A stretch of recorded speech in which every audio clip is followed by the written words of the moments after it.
Itu juga pengaruh besar terhadap rumatan kita, khususnya ternak ini. Kalau terkait pakan, memerlukan jangka waktu, ya.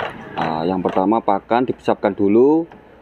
Yang kedua itu dari segi bikin kandangnya itu harus terkonsep, Mas. Harus ada yang dipelajari apa kekurangan kok ada kendala tersebut, gitu. Ada kendala yang terjadi. Yang terpenting itu harus ada mentor, terutama satu, Mas, yang dituju, yang menurut dia itu mentor yang sudah berpengalaman dan sudah lulus dari prakteknya, supaya Pak, kita nggak bingung. Jangan lupa like, komen, dan subscribe Bukan Dokter Hewan. Terima kasih. Bismillah, Assalamualaikum warahmatullahi wabarakatuh. Welcome back to my channel. Selamat datang kembali, ahlan wa sahlan bi kudumikum, sobat dokter hewan, bukan dokter hewan dimanapun Anda berada. Masih dari Berlian Farm Kediri, Kecamatan Keras, Kabupaten Kediri. Siang hari ini kita akan belajar, saya khususnya ya, belajar breeding domba di Berlian Farm ini dengan ownernya Mas Johan ini. Kita sharing-sharing, tanya-tanya apa yang harus dipersiapkan dan seperti apa supaya bisa sukses untuk ternak domba, breeding khususnya ya. Selamat siang Mas Johan. Selamat siang Mas Tonda. Kabar baik ini? Kabar alhamdulillah baik. Wah, lagi nyantai nih ngopi-ngopi sama Iya. Mas Ari.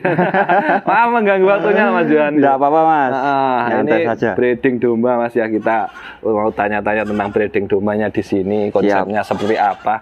Sebenarnya untuk breeding domba semacam ini Mas, untuk bisa sukses ke depannya, langkah apa sih sebenarnya yang harus disiapkan dulu Mas Johan ini? Yang harus disiapkan dulu gini Mas, sebetulnya breeding domba itu kan pelajaran yang cukup penting Mas ya. Lah, terutama kita harus siapkan pakan Mas. Ya, pakan itu kan untuk apa? Untuk pertumbuhan, bagaimana bisa optimal dari dombanya.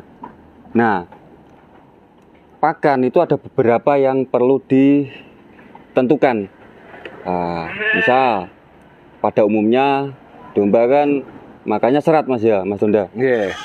Kayak pada umumnya rumput, rumput pakcong bisa, rumput odot bisa.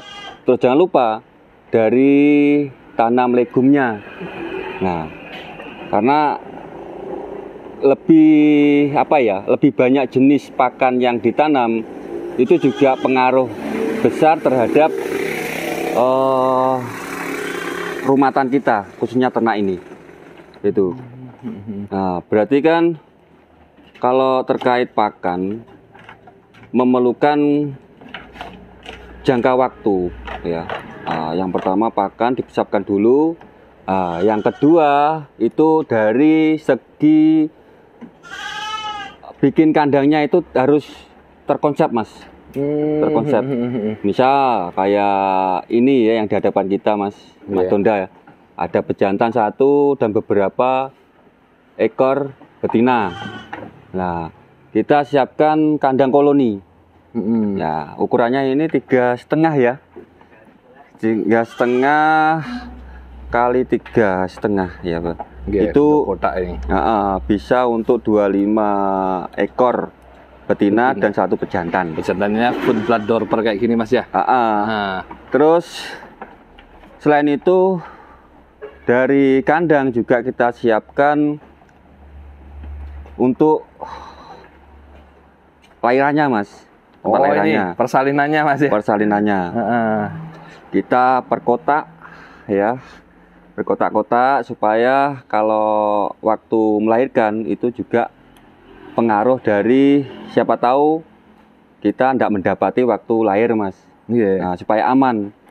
Dan yang perlu diperhatikan dari segi geladakan Mas.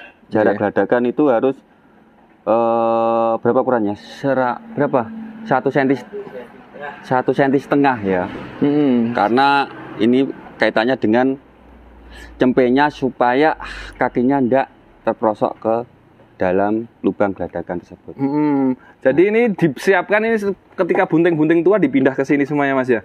Bunting-bunting tua umur 4 bulan nan ke atas Mas, itu sudah disiapkan di sini. Oh, disiapkan di sini.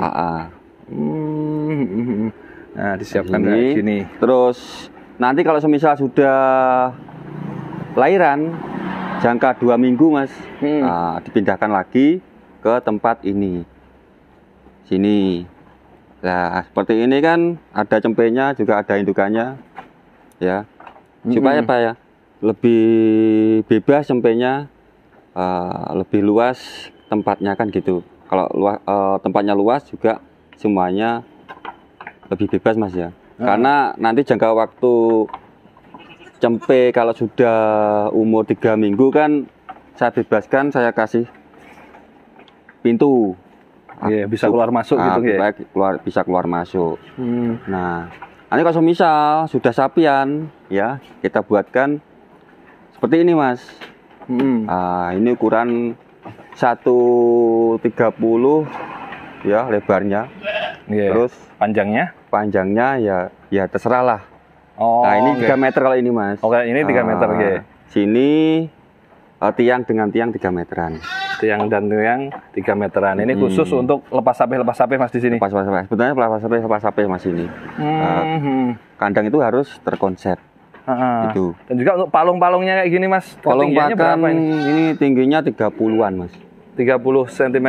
30-an cm. Dari alasnya ya. Ya, kita kan memperlakukan ternak sesuai dengan kodratnya. Kalau domba itu prinsipnya makan merunduk Mas ya, makan rumputan.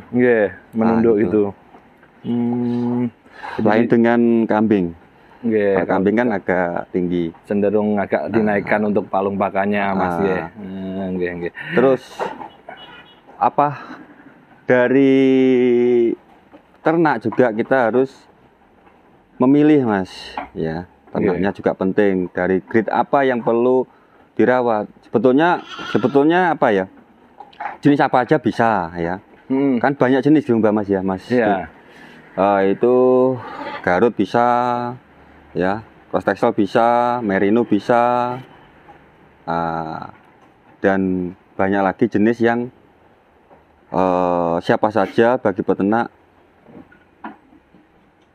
meyakini atau memutuskan ternak mana yang mau dipelihara. Itu. Tapi jangan lupa ya, dalam breeding itu juga pengaruh sekali, walaupun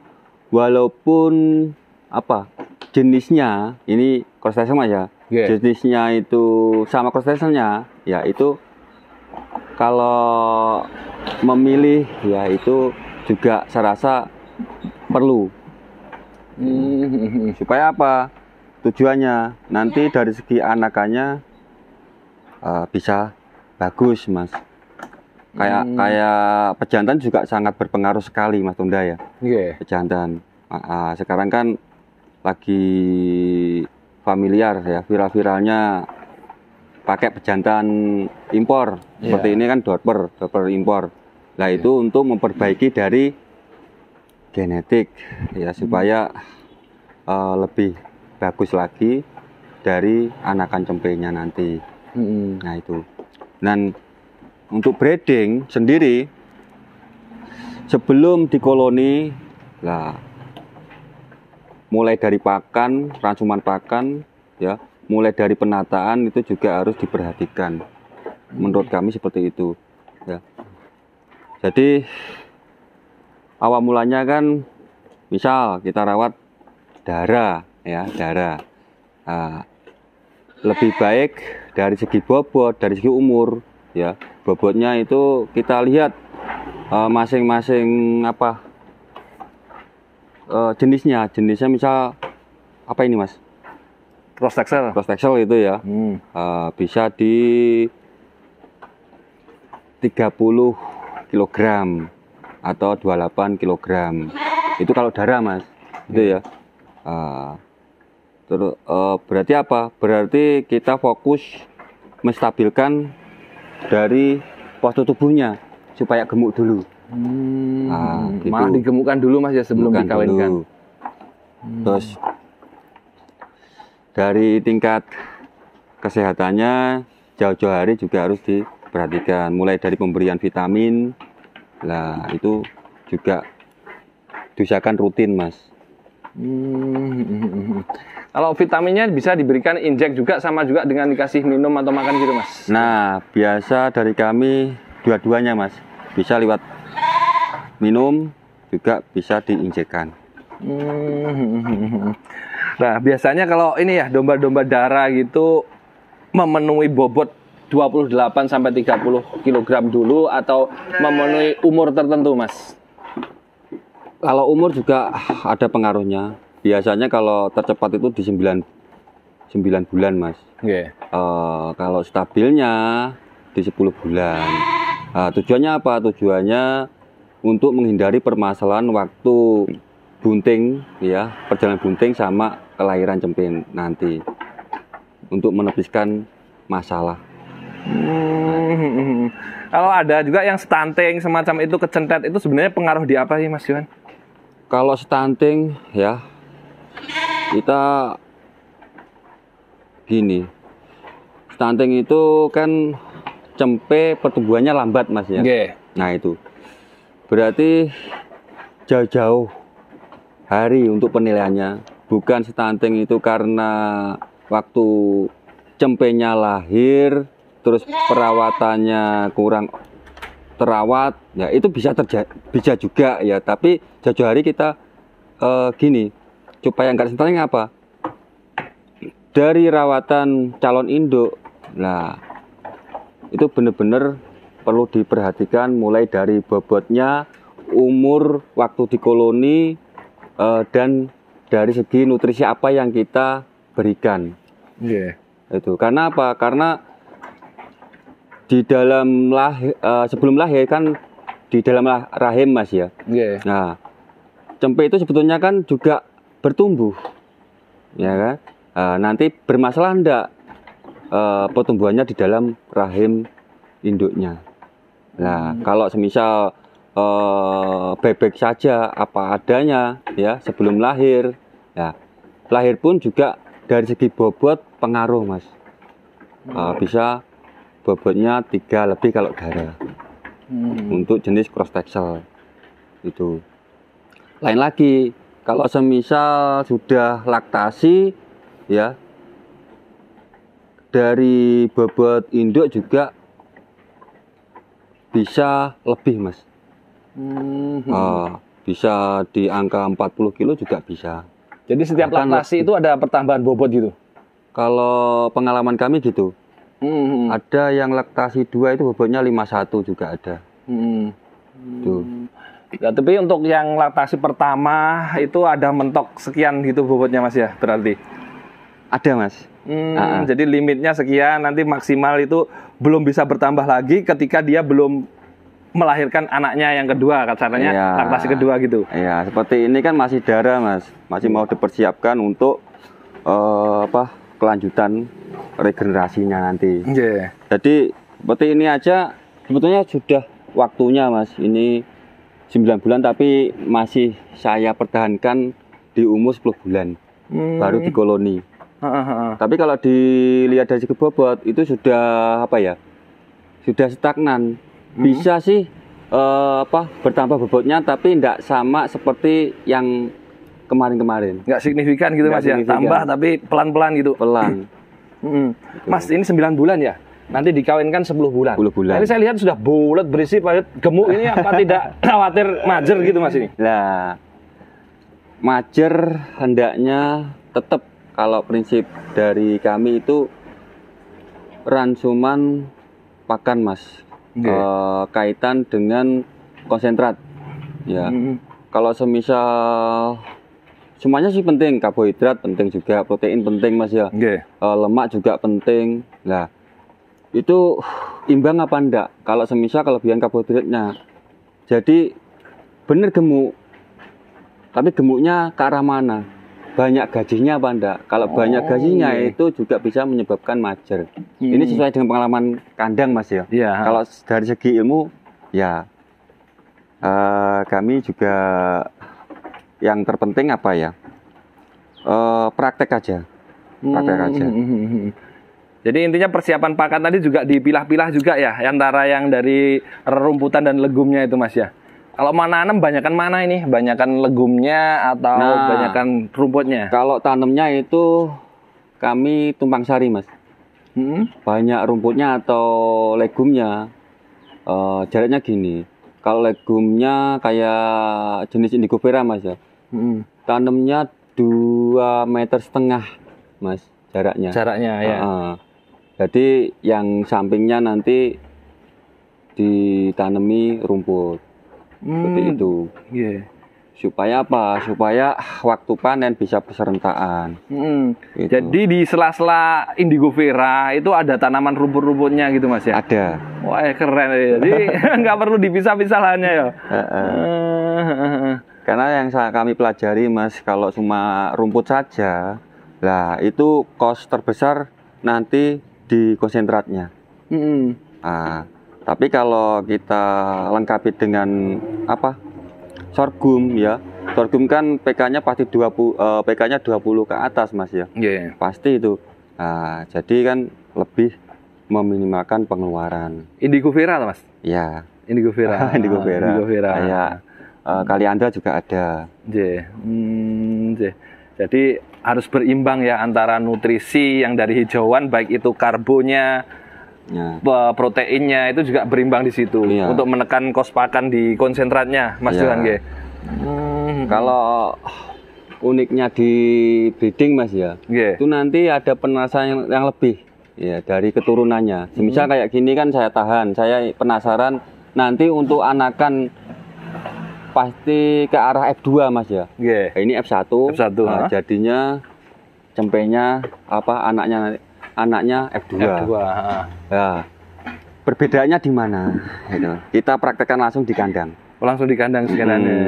Dan juga ini tadi sharing-sharing kita dengan Mas Johan kali ini ya berdasarkan pengalaman yang dialami selama ini di Berlian Farm Mas ya. Iya.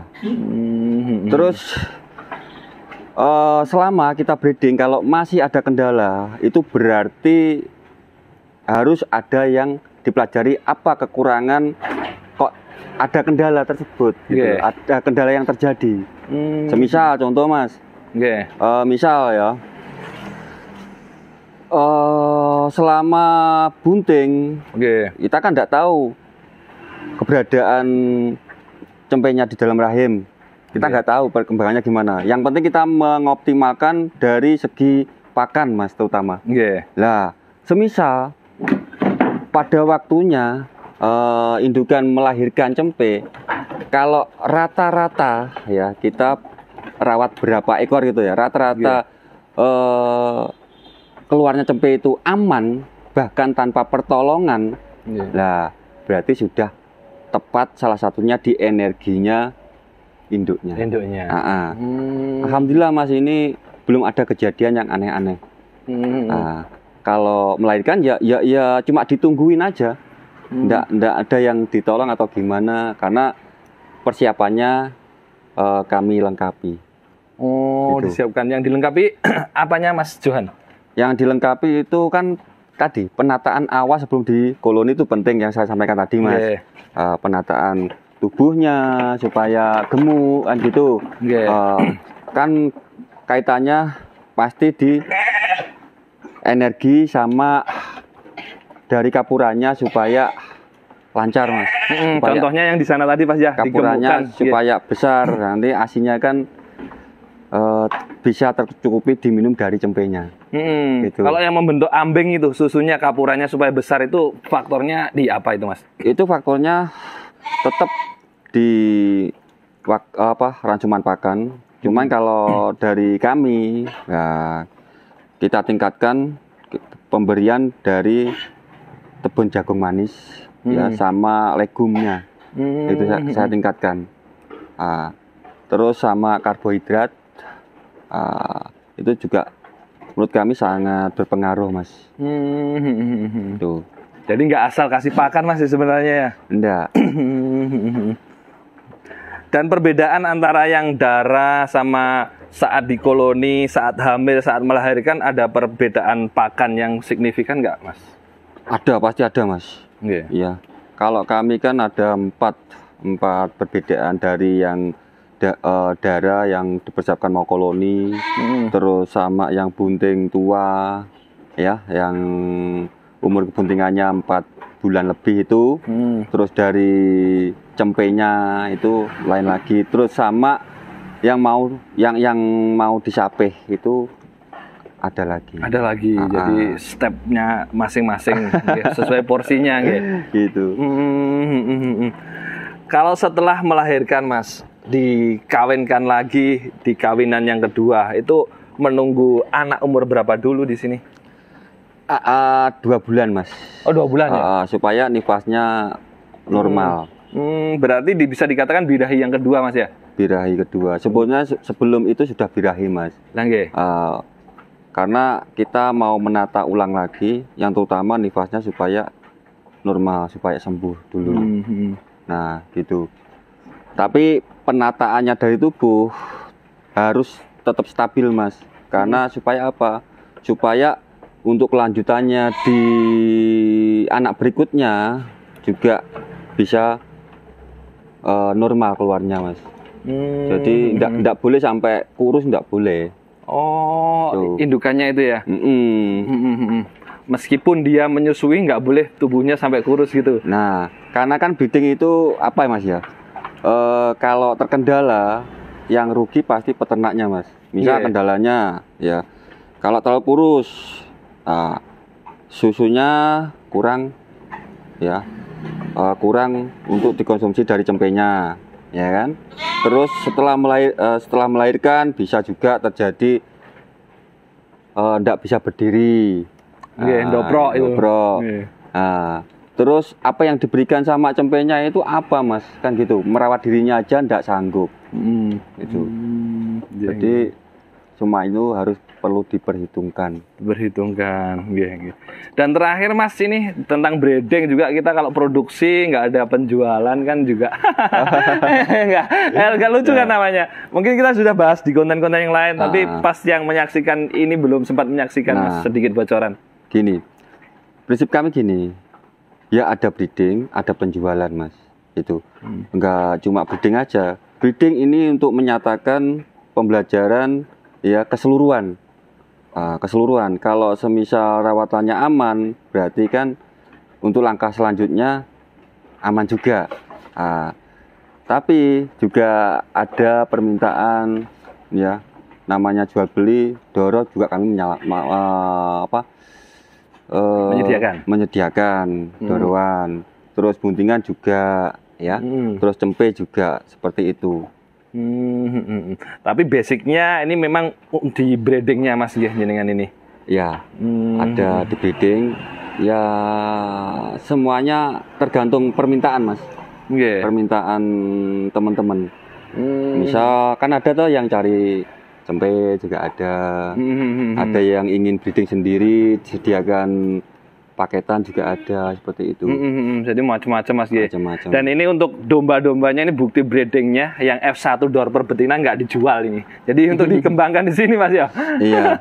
Yang nah dijual. Itu penasaran Mas nanti untuk berikutnya bagaimana hasilnya.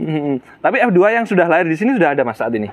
F2 belum Mas. Belum. Tapi ini semuanya lahiran di sini Mas tentunya.